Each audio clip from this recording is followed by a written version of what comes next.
In this video I'm going to show you how I built this simple cross-cut sled for my table saw.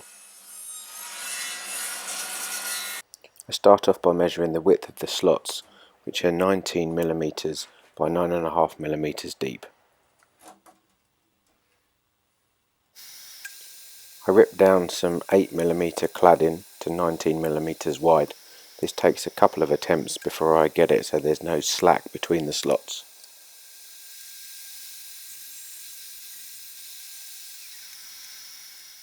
For the base of the sled I use 18mm ply, which I cut down to the size of the table saw top. I measure the length that the runners need to be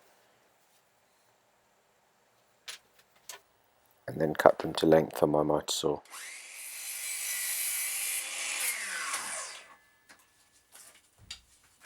Because the runners are only 8mm thick, I use puckers cut down to bring them up to above the level of the table saw. They're only about 0.5mm above the level.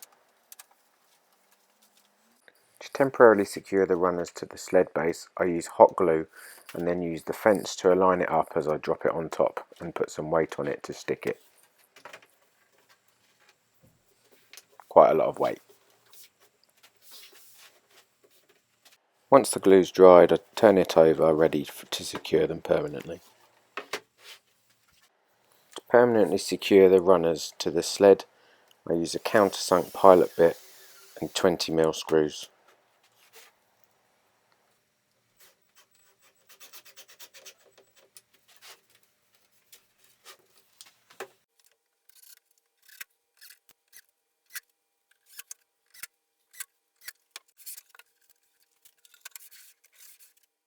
For the fences I've used more 18mm ply, which I cut down to be 12cm wide. I measure the length that the fences need to be using the base that I've already made and then cut them to length on my miter saw.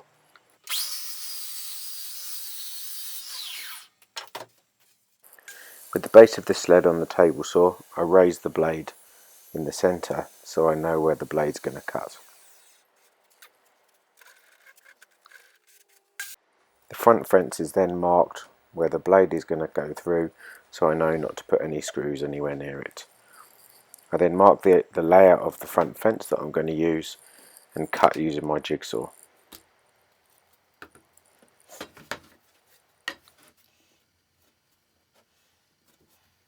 The two pieces of the front fence are going to be screwed together, so I mark where I want to put the screw holes, taking care to avoid where the blade's going to go.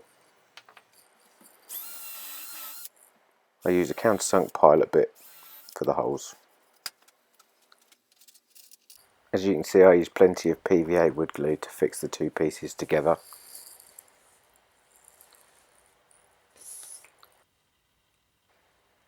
You can't beat a good bit of glue. Once glued and screwed, I use the round over bit on my router to round off the edges. A file is then used to round over the bits that the router couldn't get to. To make sure it's nice and smooth, I use a fine sanding block to finish it off. With the blade raised, I use a large square to align the front fence to the blade. I use clamps to secure it, one at each end.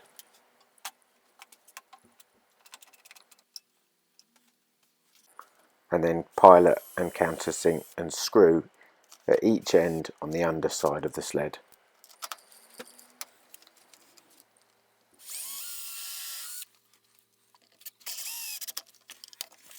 To check the alignment of the fence, I use the 5-cut method, which involves marking each side with numbers 1 to 5,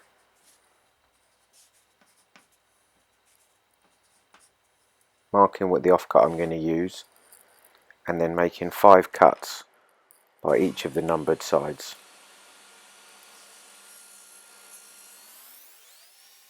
1, 2, 3, 4, 5, and then I use that final offcut. I measure the width of the offcut using my calipers, taking the most variance into account.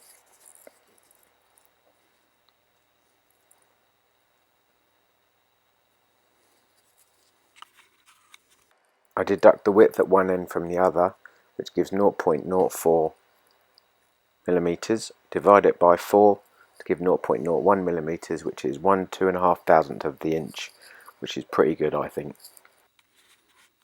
As I'm happy with the fence, I then fully secure it using countersunk pilot bit and screws all the way along the length. The screws I'm using are 60mm screws, so they go a fair amount up into the fence. You have to be careful to make sure you've fully piloted it, otherwise you risk splitting the fence. With the fence fully secured, I check it's sliding properly.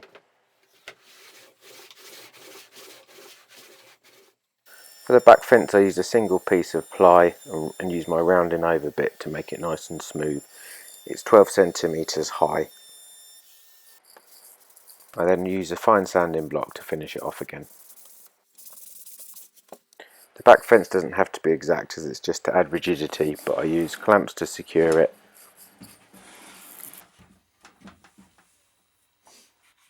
And then pilot, countersink and screw all the way along, making sure again it's nice and secure. I use 60mm screws once again.